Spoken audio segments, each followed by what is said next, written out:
सर्वांना श्री स्वामी समर्थ. तिथे सकाळी सुंदर अशी देवपूजा झाली आणि आज मोक्षदा एकादशी असल्यामुळे बाळकृष्णाच्या मूर्तीवर सुद्धा मी पुरुष सुक्तावरून अभिषेक करून घेतलेला होता. त्याच्यानंतर लगेचच आरती वगैरे झाली आणि स्वयंपाकाला लगेच स्वयंपाकामध्ये स्वयंपाक वगैरे करून घेतला. दोघांचा चहा वगैरे झाला आणि मी तयार झाले आणि लगेचच केंद्रामध्ये गेले.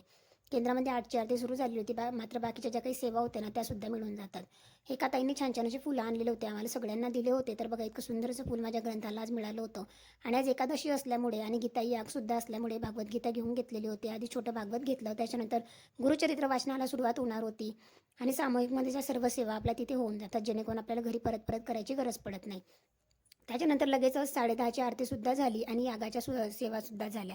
कारण आज गीता याग असल्यामुळे भगवद्गीतेचं खूप जास्त महत्त्व होतं. विष्णू सहस्रनामसुद्धा झालं, यागाच्या सेवा झाल्या. नंतर दुपारी छान असा देवीचा पाठ झाला आणि नंतर मी सुद्धा थोडंसं काही पाठासाठी आलेली होती. तर बघा बऱ्यापैकी गर्दी होती, कारण सामूहिक सेवा ही खूप जास्त महत्त्वाची आहे. तर असा होता माझा आजचा दिवस.